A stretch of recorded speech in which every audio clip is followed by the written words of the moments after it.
यूसुफ ने अपनी आखिरी रोटी का आटा भी दे दिया, मगर क्या ये फैसला उसकी बर्बादी बनेगा या यही एक अमल उसकी तकदीर बदल देगा? ये जानने के लिए कि एक सदका कैसे किस्मत बदल देता है, वीडियो आखिर तक जरूर देखें। कदीम जमाने के एक गांव में यूसुफ नाम का एक गरीब मगर मेहनती कपड़ा बुनने वाला कारीगर रहता था, जो दिन रात अपनी खड्डी पर मेहनत करके अपने घर का गुजारा करता था। उन दिनों कहत ने पूरे शहर को घेर रखा था।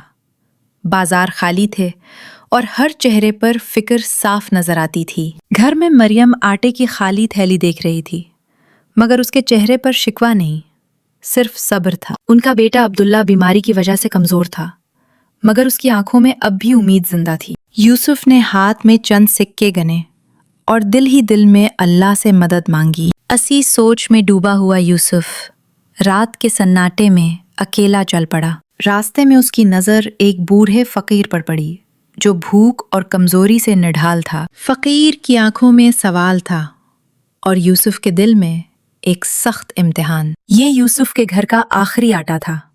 दिल लर्जा मगर ईमान गालिब आ गया। यूसुफ ने वो आटा फकीर के हाथ में दे दिया, जो खुद उसके लिए सबसे कीमती था। फकीर ने दुआ के लिए हाथ उठाए और अल्लाह के हुजूर यूसुफ का नाम लेकर दुआ मांगी। यूसुफ खाली हाथ घर लौटा, मगर दिल में अजीब सा सुकून था। यूसुफ ने सब कुछ मरियम को बता दिया।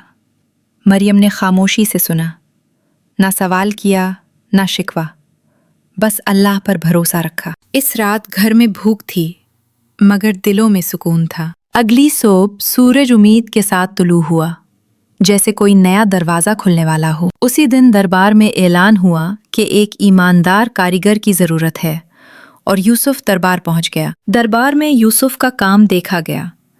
उसके हाथों में महारत थी और दिल में सच्चाई। काजी ने उससे सवाल किया, तुम इतने कहत में भी दयानतदार कैसे रहे? यूसुफ ने जवाब दिया, क्योंकि मैं जानता हूं रिस्क मेरे हाथ में नहीं, अल्लाह के हाथ में है। ये जवाब सुनकर काजी खामोश हो गया। उसी दिन यूसुफ को शाही कारीगर मुकर्रर कर दिया गया।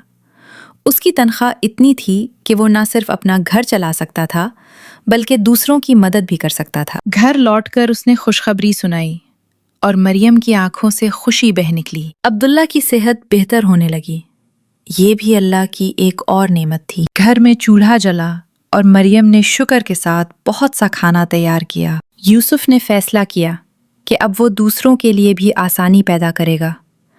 गरीबों ने पेट भरकर खाना खाया और यूसुफ खामोशी से अल्लाह का शुक्र अदा करता रहा। कुछ दिन बाद वही फकीर वापस आया, मगर अब उसके चेहरे पर सुकून था।